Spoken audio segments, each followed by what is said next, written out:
1, 2, 1, 2. May I ask to everybody to have a seat, that we can start with this session. So we are already some late, but so first thing is the connection with Florida is in the process. What? Yeah. The connection with Florida is in the process of getting on stream. And so we start the session with the second speaker on the program, and which is this is Alan Brown, already there. So thank you for being ready. So Chairwoman and President of the Public Banking Institute, I don't know where, so anyway, author of the book The Web of Debt, and the promoter of the ethical finance and banking, which is the main topic of our session today, to understand then probably at the end of the session. So this is the floor. Thank you. Another technical assistant. Well, is it not there? Yeah. Microphone. Give the microphone.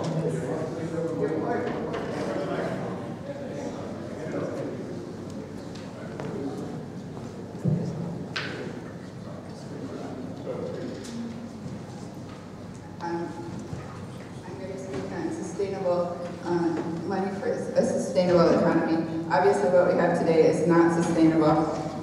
So I'm going to go into the history of money, what have been more sustainable systems in the past, how they got suppressed, and how we can get back to that sort of model today. Two competing monetary systems have vied for dominance for thousands of years. Money created publicly by banks and money lenders, and money created privately by money lenders and banks, and money created publicly by communities or governments. Money created privately has, at least in its origination, was commodity-based. In other words, it was gold or silver. The money lender had the gold or silver, and he lent it out. And then the money lenders started lending other people's gold and silver that they were keeping for keeping their customers' gold and silver. So in that way, they actually expanded the money supply because it was double counted. It was both a deposit and it was circulating in the economy as a loan. And then they started issuing banknotes, supposedly backed by this commodity gold, but they quickly discovered they could issue up to 10 times as many banknotes if they had gold, because people only came for their gold 10% of the time. Money issued publicly, on the other hand, was not commodity-based. It was actually more of a mutual credit clearing system, what we're talking about today, what you have in a community currency system. But it was more of a national community credit clearing system. So that you often hear it said that gold is the most sustainable, oldest, and most long-lived money system ever devised, but that's not actually true. The oldest, most sustainable, most long-lived money systems ever devised were by the Sumerians and Egyptians, which lasted over 1,000 years each. The Sumerians, you could say 3,000, depending on how you calculate it. I got my data from Michael Edson and Bernard Leotard, so from their 2 books. And the Sumerians did not use money as we know it at all. It was just a system of debits and credits and pricing. And the Egyptians had they used grain money, as did the Sumerians, food money. And so they had grain banks where you could put in your deposit of grain, and you would get as a receipt this pottery that would have hieroglyphics on it, and that pottery did trade as if it were a form of money. But you didn't get interest for your deposit in this grain bank. In fact, you had to pay interest because grain tended to rot over time, and because there was a storage fee So it was only when money actually became a commodity, something valuable in itself, coins or paper banknotes, that it was able to be exploited, it was extractive, it became a tool of empire. It could be hoarded, manipulated, and lent at usurious interest rates. Silver and gold were, of all those commodities that the Sumerians, who then became the Babylonians, traded, silver and gold were the most practical because they didn't rot and because you could carry them around and trade them. But the problem with silver and gold is they also didn't grow, they weren't organic. So they didn't automatically create the interest to pay back the loan. And so the money lender would lend out 10 and take back 11, lend out 11, take back 12 and a half. There was nowhere to get the extra interest except to take it from someone else, or somebody had to go into debt, lose their property, wind up in debtor's prison or slavery. It was actually the leading cause of slavery. And so this was not only not sustainable, it was actually the cause of the demise of empires. They crumbled under the weight of debt. During the Middle Ages, the Italian bankers figured out how to advance credit. So the Italian economy was booming, and they needed more money in the system. So the Italian bankers created credit on their books. But they were still technically dealing in gold, so it was really just an overdraft in the account of their customers. And so they were still dealing with limited gold, and it was sleight of hand. And so they would periodically get in trouble, and this was taken very seriously. For example, there was one example of a banker who was beheaded in front of his bank because he was unable to balance his books, which is probably a good model. But I don't follow it today, but maybe we should. But this was because, the economy had collapsed and in much trouble. So to overcome that, public banks were set up in some city-states. Like the Bank of Venice had a public bank, and the Bank of Florence, etc. There were also public banks at the local level. These were devised by the churches and the monasteries for the poor people. The poor had nothing to post as collateral. I mean, they didn't have land. And there was no way they could pay the 60% or so that the moneylenders were charging. And so these mons pietatis, as they were called, lent to the poor at very reasonable interest or even no interest, and they evolved into the public banking systems that are still quite popular in Europe today. They're local, they're municipally owned, or they're community owned, or alternative type systems. In England, you had the moneylenders both competing with the tally system. In fact, the moneylenders were evicted in the 13th century because they were, the people were rioting because they had been fallen so far into debt to the moneylenders.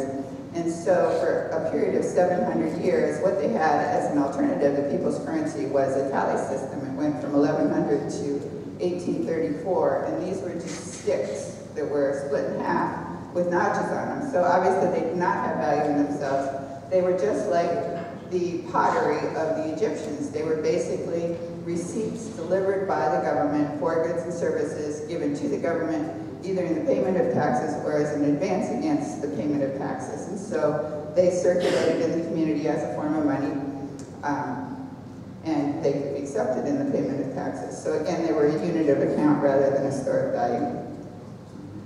However, in the 17th century, the moneylenders were let back in when Oliver Cromwell needed money to fund his revolution. He was obviously not the king, so he couldn't print money. So he borrowed from Dutch moneylenders, and they were allowed to set up the Bank of England, which would then lend their paper banknotes, supposedly backed by gold, but they did issue many more notes than they had gold. And these notes then became the national currency, and the king did not actually have to pay off the debt. He just had to pay the interest. So in effect, the government was renting the currency from these private moneylenders. That competed in the American colonies with the American colonial script, which again was a government-issued money paid for goods and services delivered to the government. So it's basically just an accounting system, which is the system of receipts. It was started in 1691 when the governor of Massachusetts needed money to fund a war, and he didn't have gold and he didn't have anyone to borrow from, so he got the idea that he would just issue these little receipts to the soldiers for their service, and then of course the community recognized that value had been given and that value was due, and then those receipts circulated in the community. They were supposedly an advance against taxes, but because the governors of the colonies were not elected, they were not representatives of the people resisted paying taxes. So the governors were a lot better at printing the money than at collecting it back in taxes. So some of the colonies did manage to hyperinflate their currencies. But there was a particularly sustainable system, and that was in Pennsylvania and other middle colonies, but it was developed to its full potential by the Pennsylvanians. They actually had a bank. So it was a land bank.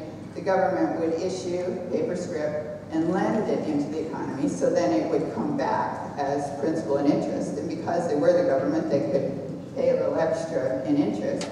And so there was enough money out there to cover principal and interest. So for example, you could issue 105 units of this currency, lend 100 at 5% interest, spend 5 on your budget, and then there would be 105 out there, which would all come back as principal and interest. You could lend the 100 again, spend the 5 again, it would all come back as principal and interest. You could do that over and over, and you didn't have to inflate your money supply in order to find the interest to cover principal and interest. And of course, the interest went back to the government, which was the people that funded the government. So it was a sustainable public system. But the merchants complained to the king about that they couldn't tell what they were dealing with in all these various colonial currencies competing with each other, and that some of them were hyperinflating. So the king forbade some of the colonies from issuing their own currency. And Benjamin Franklin then made the mistake of going to England and arguing the case for these currencies, and he said what a great thing it was. The colonies were prospering because they had their own currency, that they had plenty of money to fund trade, and they were therefore becoming financially independent of England. And this, of course, did not please the Bank of England. In fact, they were quite alarmed, and they leaned on the king to forbade all the colonies to issue their own money, which they did. This created a depression because the money supply shrank, and so the colonists went back to issuing their own money, which was considered an act of rebellion. And the king sent in the redcoats, and we had the American Revolution. We won the revolution, but we lost the ability to print our own money for reasons I don't have time to go into. Abraham Lincoln restored the money issuing government created money system of the colonists during the Civil War because he didn't want to. The bankers would lend to him only at usurious interest rates, 24 to 36%.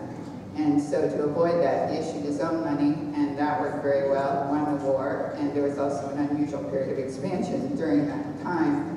But he was assassinated, and that program was discontinued. And by 1913, we had the Federal Reserve, which is purportedly public, but largely private. I don't have time to go into that either. However, there were other ex-British colonies that did continue this credit-based currency system of government-issued credit. Australia, New Zealand, and Canada, and it did work brilliantly well. And in each case, it was the Bank of England that managed to nip this practice in the bud. And the Commonwealth Bank of Australia funded all sorts of seaways, roadways, fruit companies, all sorts of productive things, including their participation in World War I, just by issuing the credit of the nation. They didn't borrow from anyone, it wasn't backed by anything, they just issued credit in the same way that the American colonists had done. Worked brilliantly well. The only problem was that Governor Denison Miller, who was the head of the bank, made the mistake of going to the City of London and bragging about how independent they had become. And of course, this alarmed the Bank of England.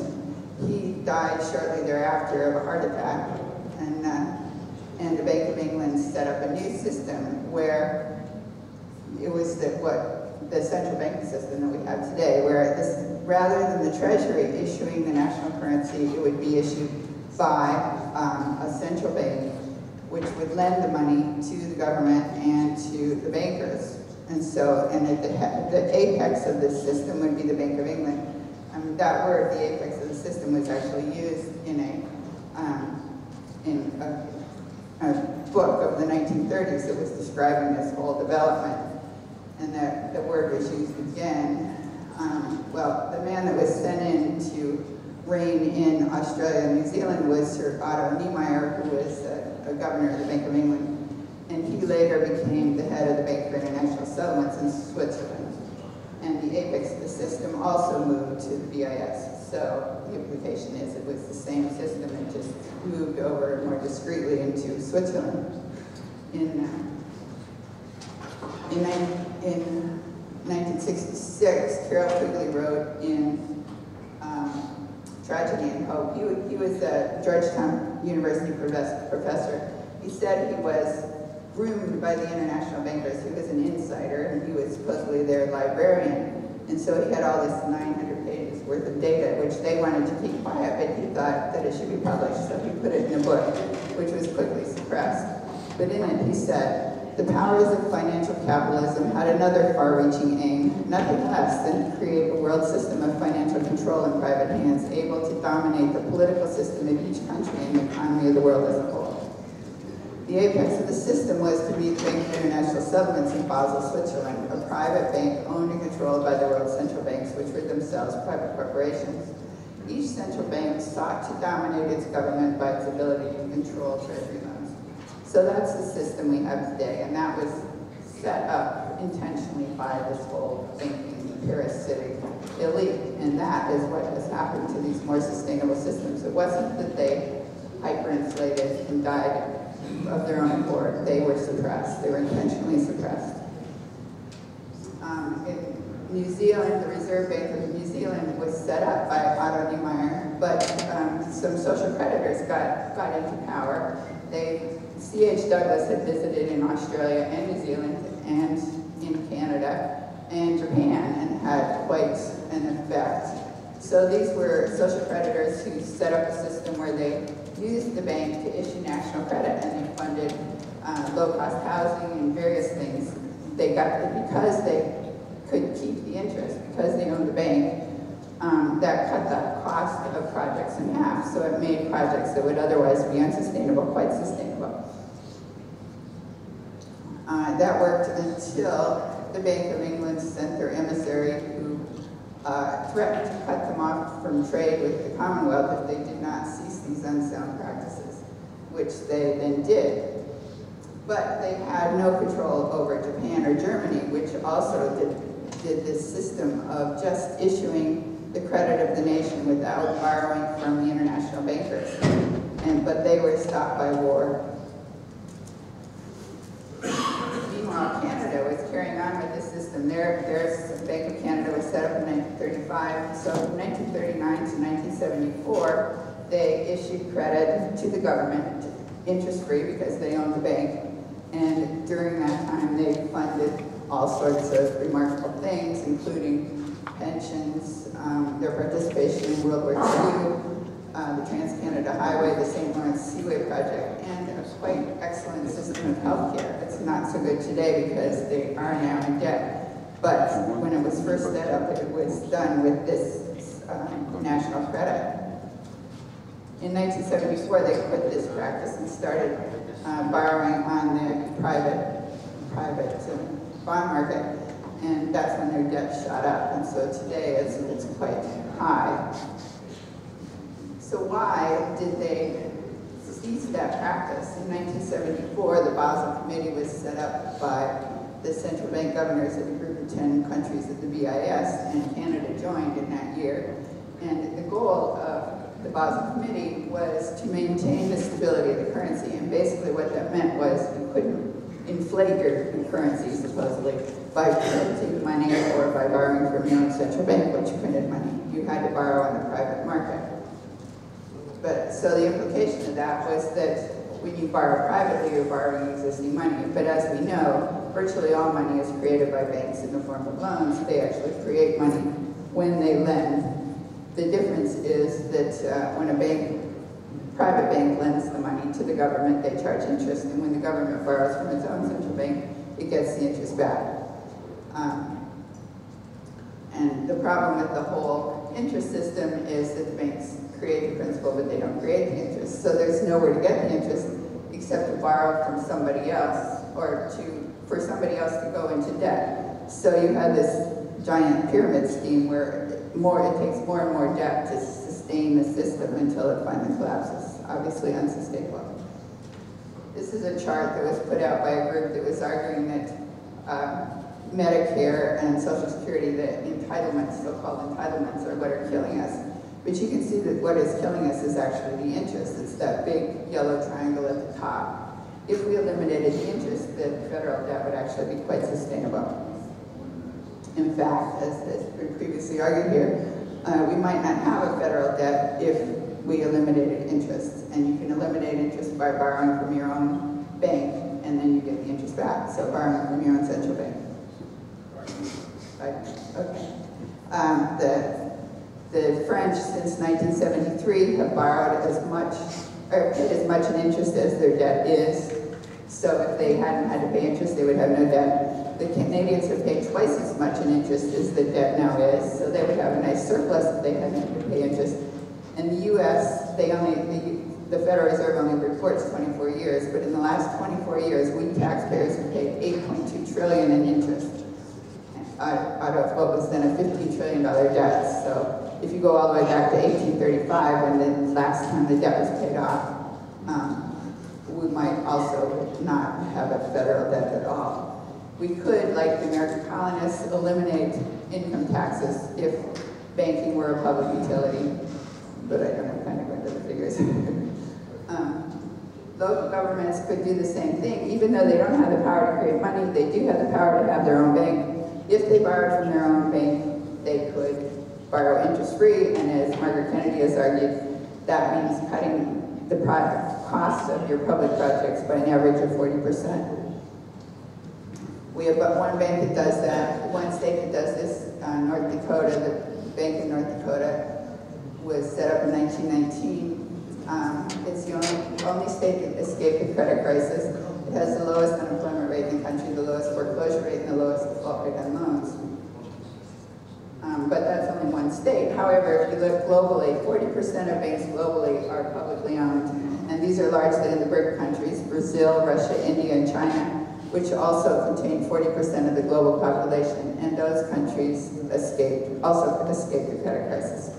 They also have most of the global reserves, and they're not happy with the current reserve system under the US dollar. They want something else. In fact, the Chinese have proposed, going back to Keynes's idea, which was basically a mutual credit clearing system, an international currency union where you'd be clearing trade balances not through somebody's reserve currency, but just by figuring out credits and debits.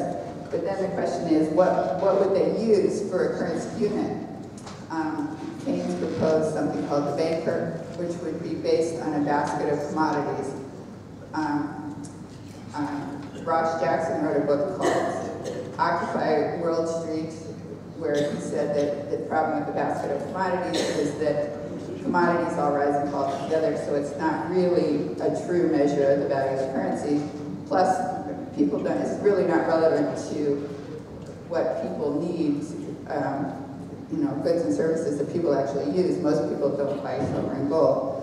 So he proposed a basket of currencies, but it seems to me that a basket of currencies is also sort of in flux. They're all valued against each other. So you still have this fluctuating ocean of prices. That's the reason we have this $1.5 quadrillion derivatives bubble, because everybody's trying to create some stability in this floating sea of exchange rates and interest rates and things that just aren't stable. Unlike the Sumerians, who fixed their interest rates for hundreds of years and fixed their prices for hundreds of years at a time. So then another possibility is green energy, and it's just been discussed here, it seems to me the problem with that is that it is basically a commodity, even though it's a better commodity than gold, but it just seems to me a bit limiting. It's not, doesn't really reflect the value of the currency. Another possibility is the consumer price index, but those are a bit manipulated. There are also indexes based on purchasing power parity that are quite sophisticated now. It seems to me that those might be the ideal measure of the value of the currency, a way to compare, to have a yardstick comparing the relative value of currencies that's not based on international speculation, that eliminates all those other factors that aren't relevant to the actual value of what the currency can buy in the economy. So if we did all that, we would be back to the mutual credit clearing system of the ancient Sumerians. And if credit were made a public utility, then interest and profits would go back to the public, and banking would become a sustainable system.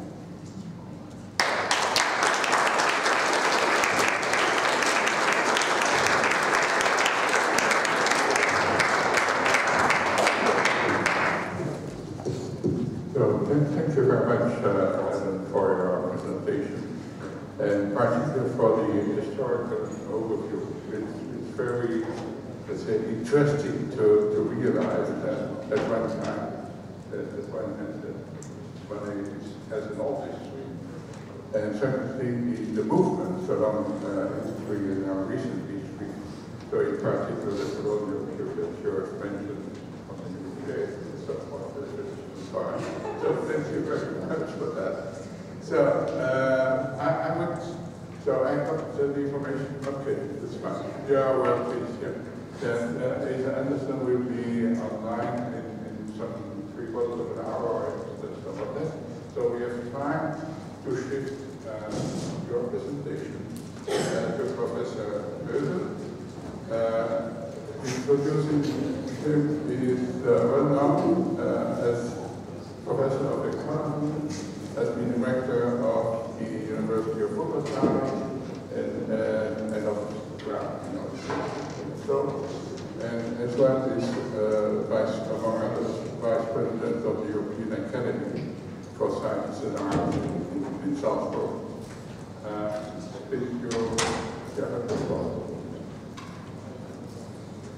Thank you, Mr. Chairman. I have been asked to give some critical views on the concepts which will be discussed today and tomorrow.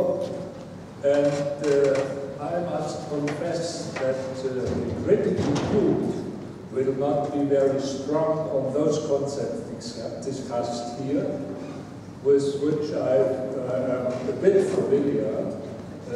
For example, from the book of Stefan Brumhuber and other publications. So, for this reason, I will switch mainly on the global financial system, and here especially the role of the dollar, which is the unipolar currency system which dominates all national and continental currency systems, and my target will be that we have to switch from a unipolar currency system existing now and having been also in the 19th century anchored by the pound, the British pound, which is now the US dollar.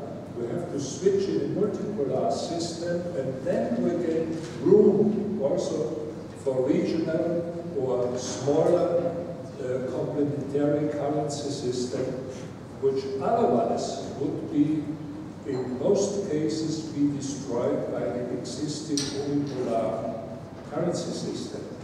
This is my thesis, and I will elaborate it a bit. Starting from the fact that the existing unipolar financial market system is not only dominated by the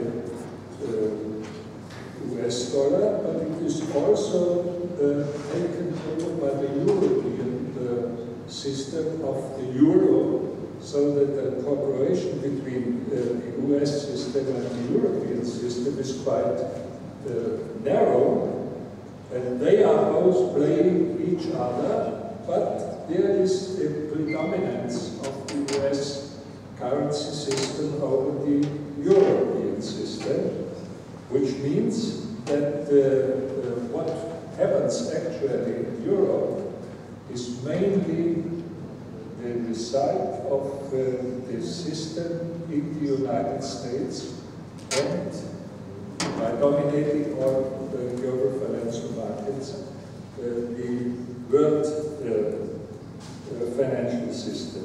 So this is a critical view, because in many publications Europeans are criticized for not repairing their system without referring in most cases to the fact that the oversweeping of the problems in the United States to Europe are really the background of the existing difficulties both in the private sector and in the state sector. So what results out of this, if we go to the multipolarity, is that Europe has to go out from the junior partnership with the dollar and to develop, if possible, and this will not be easy, to develop the European currency system going far beyond to the existing, for example, the banking union, which is discussed now, but also the role of the national debt management and private banking management and so on. So the US model has come to the European economy not only in the financial sphere, but also in the state debt management, and additionally also in the private sector and the productive sector. We have well-known financial steering of productive activities, also in Europe, which is usual and adequate for the United States. So we have to go out more or less to be one counterpart in the multipolarity system in the future, and I will later on refer to Japan and to China.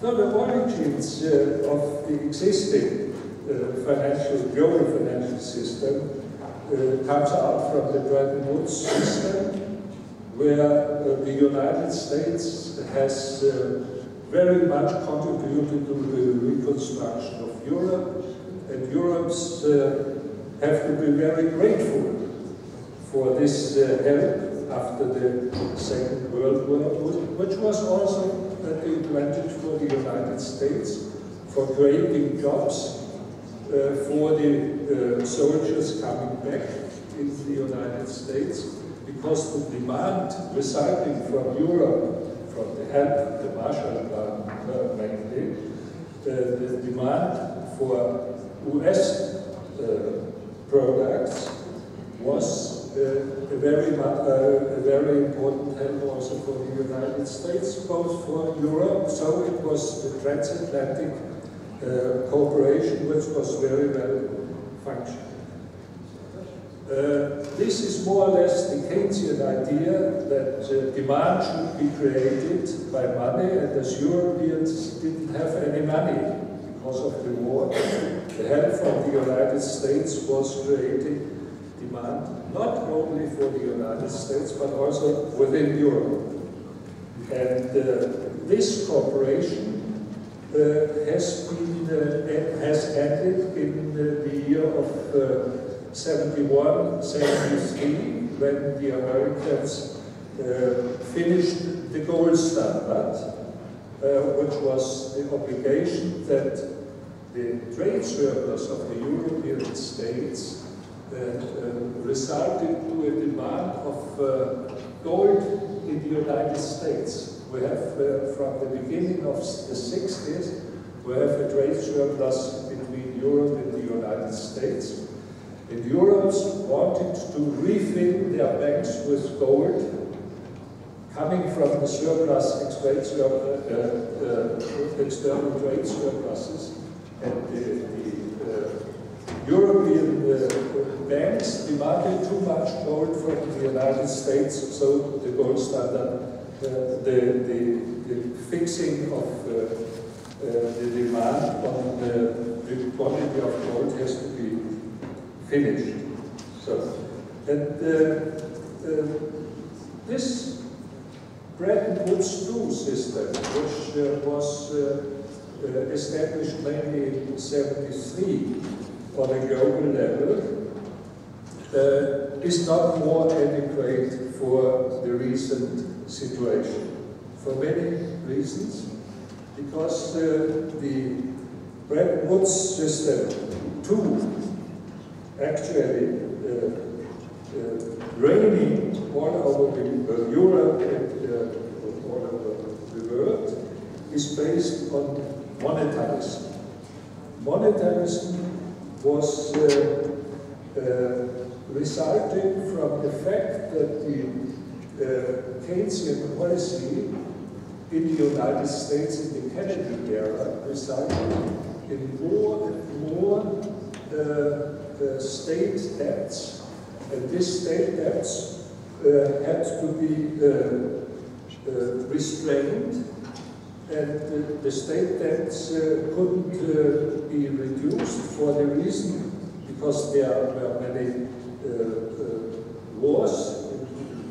You should remember many wars in the 60s and 70s, and to restrain the debts, the public debts in the United States, one has to go into creating money, and money creating was the basic concept for the monetarism, which later on was combined with neoliberalism and everything that was regulated by the markets, both on the financial side and the real side.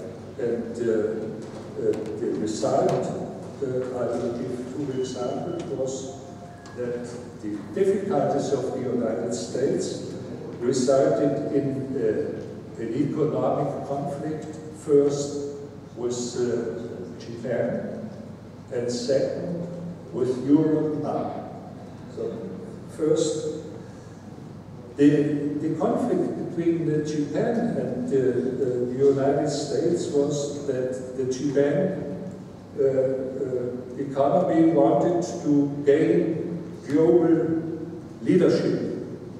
And this was made by export services toward the United States, and also by growing direct investments in the Western industrial world.